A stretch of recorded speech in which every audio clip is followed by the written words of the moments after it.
What's up, y'all? Out here enjoying the wonderful day. You know, nice little cool off season, little heat weather. The heat wave that went away. Um, Once again, it's my channel. We talking about social issues. I got a couple playlists out there. Yeah, about social issues, about dealing with the African American community, the African community worldwide. And this is for the playlist African American, or not African American, but African Revolutionary Women. And I went outside the box on this one because I thought this was very important dealing with today's social climate, that this woman should get, she should get play as an African revolutionary, because of stuff she went through. And this woman, her name is Margret Morgan. Now, you won't see too many history books of Margret Morgan, but if you read about the Dred Scott case, which deal with Dred Scott and African male, this one deals with Plexi. This is Priggs versus Pennsylvania. This is the female equivalent to the Dred Scott case. Dealing with the Negro woman, the African woman. Many people don't discuss Priggs versus Pennsylvania, and it's not really a blimp on our radar, but it should be. And it has something to deal with today's issues and stuff like that, So we're going to get into this. The revolutionary female, her name is Margret Morgan. Okay. In 1832, a black woman named Margret Morgan moved to Pennsylvania from Maryland, where she had once been a slave to a man named John Ashmore in Maryland. She lived in virtual freedom and had never been formally emancipated. Ashmore's heirs eventually decided to claim her as a slave and hired slave catcher Edward Priggs to recover her.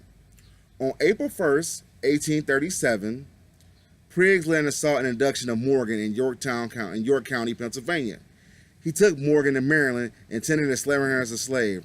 Her children, one of whom was born a free citizen in Pennsylvania, was also captured and sold. The four men involved in the abduction were arraigned under the 1826 Act. Priggs pleaded not guilty and argued that he had been duly appointed by John Ashmore to arrest and return Morgan to her owner in Maryland. However, in the ruling of May 22, 1839, the quarter court sessions of York County convicted him. Now, as you notice, we don't hear no more about the woman. Her and her son is done. You know what I'm saying? She's enslaved. You know what I'm saying? She's out somewhere. She's an ancestor now. But, she's done. Her and her kids, they took them away. You know what I'm saying? Broke them up, parceled out the family, and sold them out. Now the case Priggs, as you know, we come about this white guy. Priggs appeals on the U.S. Supreme Court on the grounds that Pennsylvania law was not able to succeed federal law or the law and Constitution, the Fugitive Slave Act, or Article 4 of the Constitution were in conflict with the Pennsylvania law of 1788. The case was Priggs versus Pennsylvania, 41 U.S. 339, 1842. Once again, she's already been sold off in slavery. She's about 7 years deep. Priggs and her kids too. Priggs and her lawyer argued that in 1878 and the 1826 Pennsylvania laws were unconstitutional. First, because of the injunction of Article 4 in the Constitution.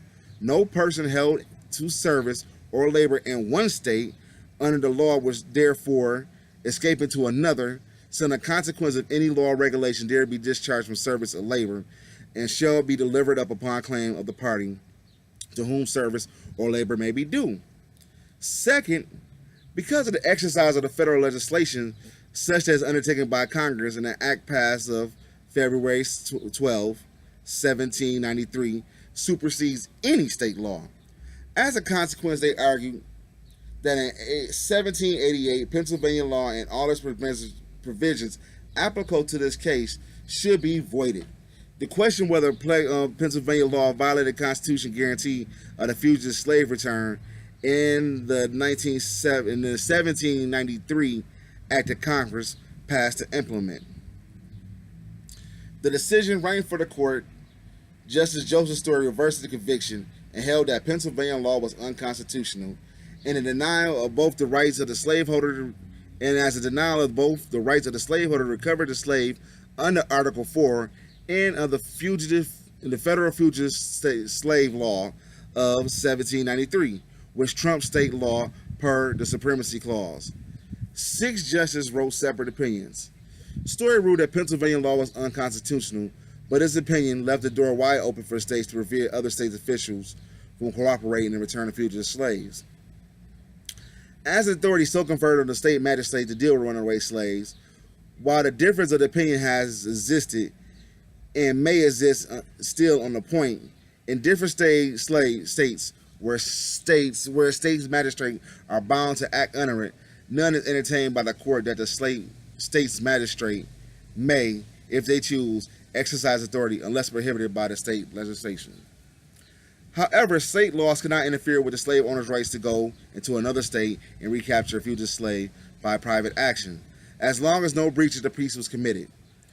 5 of the 7 Supreme Court justices, including Story, referred to the commonly held view at the time that the Southern states of the Constitutional Convention of 1787 would not agree to the Constitution if the fugitive slave law had not been introduced, and there is little historical evidence for this. But they, you know how the story goes. Since y'all just celebrated 4th of July, some of y'all can't be celebrating. That's a mental genocide. Can't be doing that. But it was already built, and yoke slavery was already built into this Constitution. And they said that if fugitive slave clause had not been introduced, the Southern states would not have signed the Declaration of Independence and signed onto the Constitution. So there's no reason for you to be celebrating the 4th of July. Still talking about Melissa Morgan here. This is the woman who's just disappeared through history. This whole act is all about her. But she disappeared through history. The impact. Swearing phrase, unless prohibited by state legislation, became the epitome of another personal liberty laws enacted by Pennsylvania and other states. The laws did as the court suggested and prohibit state officials from interfering with runaway slaves in any capacity. Runaways could be caught and incarcerated by state action, and cases could not be heard in state courts, and no assistance was offered to state officials to those who wished to recapture slaves. The Fugitive Slave Act still stood, but only federal agents could enforce it. This is known as the anti-commandeering doctrine. Such an empathetic refusal to uphold the Fugitive Slave Act was viewed by Southern states as a brazen violation of the federal compact. One letter written by South Carolina Senator John C. Calhoun, and many people got to learn about John C. Calhoun. John C. Calhoun was a bastard. We're going to get more into that, to black people. We're going to get more into him eventually later on down the line. You know what I'm saying? Him and Andrew Jackson. Stated that the new personal liberty laws render slave property utterly insecure and constitute a flagrant violation of the spirit of the U.S. Constitution. These laws led to the Compromise of 1850.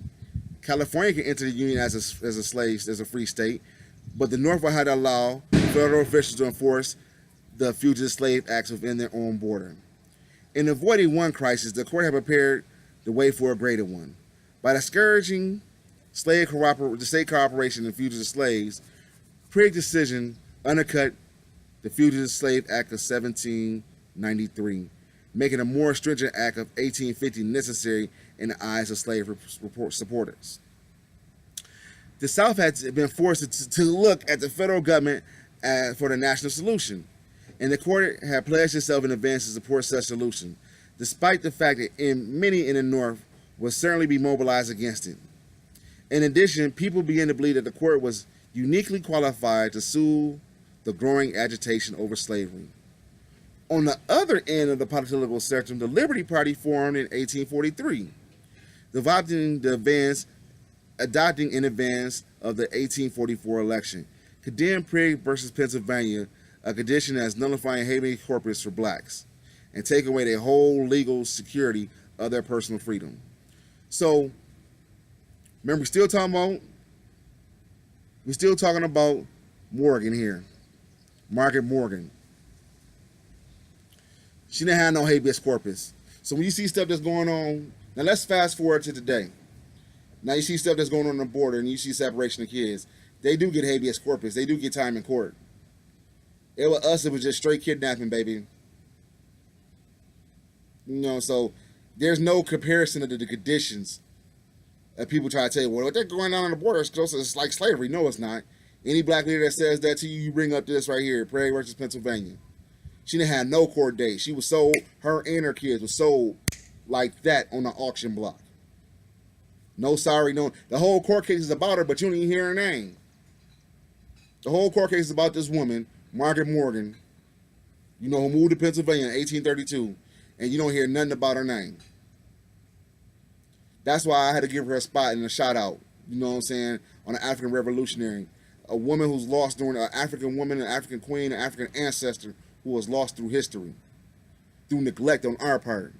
It's our jobs to build this stuff up and let our children know this.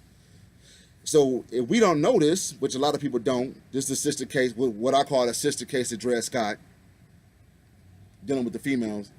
A lot of our people don't even know this. So when you find empathy, like, well, it's like comparing apples and oranges. No, you know what I'm saying? They get habeas corpus. We had no habeas corpus. None. As soon as you touched in there, it was a wrap for you. You know, it made no difference.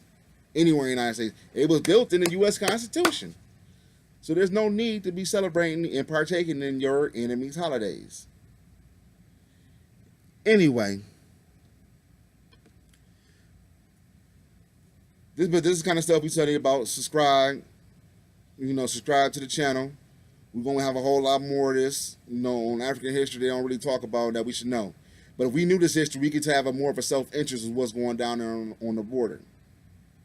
You know, they getting lavish stuff, you know what I'm saying, compared to what, you know, what they were doing to us. Well, that was 150 years ago. Shit, they still do black people the same way here. No habeas corpus, no none of that stuff. Real talk. And that's way back from the Magna Carta.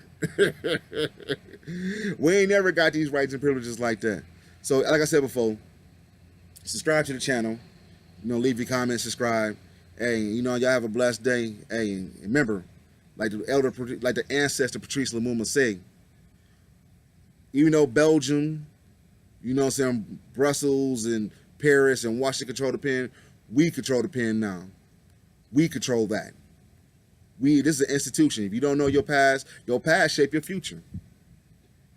And your future shape your present. So it all come back down and learn our history. Y'all have a wonderful day, good evening, and subscribe to the damn channel.